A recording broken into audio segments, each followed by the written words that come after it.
اعوذ باللہ من الشیطان الرجیم بسم اللہ الرحمن الرحیم یا بنی اسرائیل اذکروا نعمتی التی انعمت علیکم واوفوا بعہدی اوف بعہدکم وایای فارہبون۔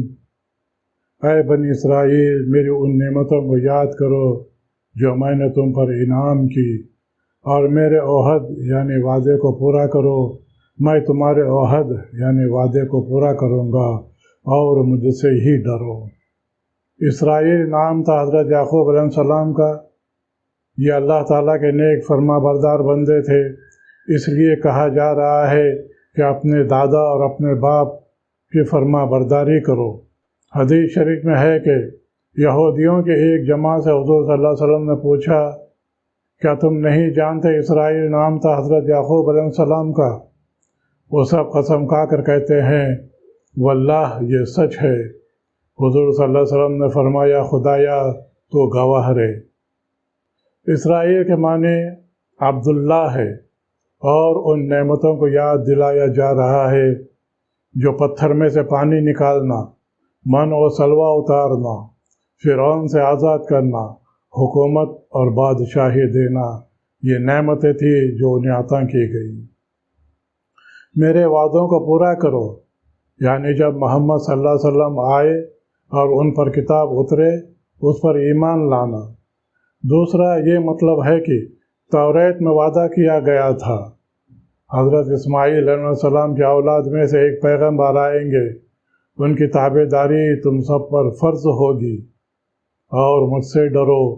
یہاں پر انہیں ڈر بتا کر نبوت محمدی صلی اللہ علیہ وسلم کی دعوت دی جا رہی ہے، اور حق اور سچائی کی طرف بلایا جا رہا ہے، ساتھ ہی قرآن کی نصیحت قبول کرنے کو کہا جا رہا ہے۔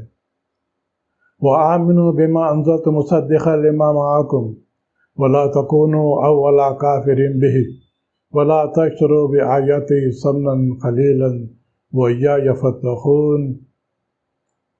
اور کتاب پر ایمان لاؤ جو تمہاری کتابوں کی طرف تصدیق کرتی ہے، اور تم ہی اول کافر نہ بنو، اور میری آیتوں کو تھوڑی قیمت پر مت بیچو، اور مجھ سے ہی ڈرو۔ تم اس قرآن پر ایمان لاؤ جو تمہاری اپنی کتاب کی بھی سچائی بتاتی ہے۔ توریت اور انجیل میں بھی آپ کا ذکر ہے۔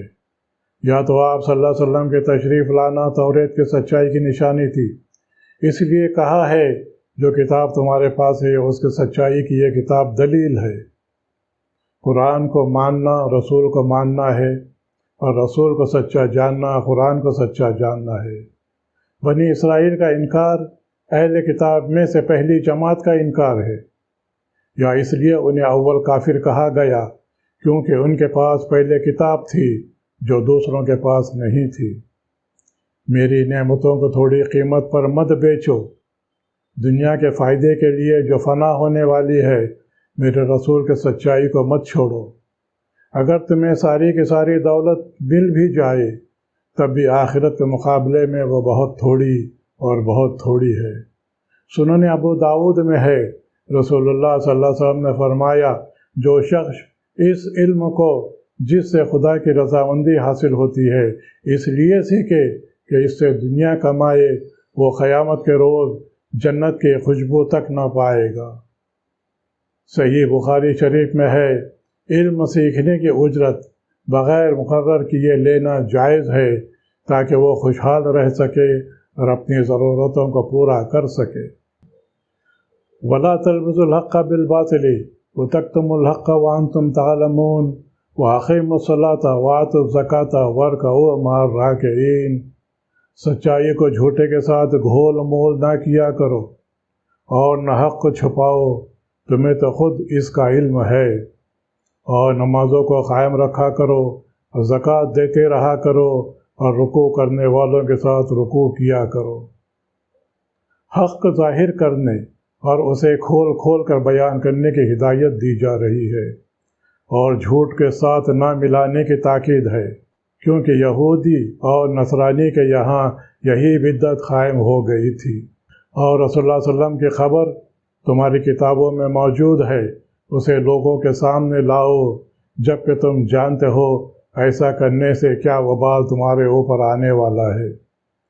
حضرت ابن عباس کے تفسیر میں ہے کہ آپ صلی اللہ علیہ وسلم کے ساتھ انہیں نماز پڑھنے کے لیے کہا جا رہا ہے، اور ساتھ ساتھ زکوٰۃ کا بھی حکم ہے، اور ان کے ماننے والے یعنی امت محمدی کے ساتھ رکوع اور سجدے میں شامل ہو جاؤ، یعنی امت محمدی بن جاؤ۔ امام قرطبی رحمۃ اللہ علیہ نے اس آیت کی تفسیر میں نماز با جماعت فرض ہونے کا ثبوت دیا ہے۔ أَتَأْمُرُونَ النَّاسَ بِالْبِرِّ وَتَنْسَوْنَ أَنفُسَكُمْ وَأَنْتُمْ تَتْلُونَ الْكِتَابَ أَفَلَا تَعْقِلُونَ؟ کیا لوگوں کو بھلائی کا حکم کرتے ہو اور خود اپنے کو بھول جاتے ہو؟ باوجود یہ کہ تم کتاب میں پڑھتے ہو، کیا اتنی بھی تم میں عقل نہیں ہے؟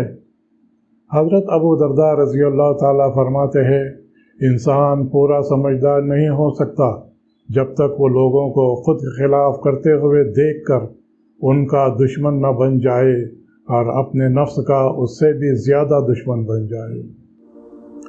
مسند احمد میں رسول اللہ صلی اللہ علیہ وسلم فرماتے ہیں، معراج کی رات میں نے دیکھا کچھ لوگوں کے ہونٹ قینچی سے کاٹے جا رہے ہیں۔ ہم نے پوچھا یہ کون لوگ ہیں؟ تو کہا گیا یہ آپ کی امت کے خطیب، واعظ اور امام ہے جو لوگوں کو بھلائی سکھاتے تھے مگر خود عمل نہیں کرتے تھے۔ اسی میں حضرت عصا بن زید رضی اللہ تعالیٰ فرماتے ہیں، میں نے جناب رسول خدا صلی اللہ علیہ وسلم سے سنا، ایک شخص کو قیامت کے دن لایا جائے گا اور اسے جہنم میں ڈالا جائے گا، اس کی آنتیں باہر نکل جائے گی اور وہ اپنی آنتوں کے گرد چکر کھاتا رہے گا۔ سب جہنم میں جمع ہو کر پوچھیں گے، حضرت آپ تو ہمیں اچھی اچھی باتوں کا حکم کرنے والے اور برائیوں سے روکنے والے تھے، یہ آپ کی کیا حالت ہے؟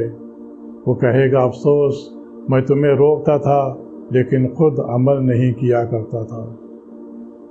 اسی حدیث میں ہے، عالم کو ایک دفعہ بخشا جائے تو جاہل کو 70 دفعہ بخشے جانے کے برابر ہے۔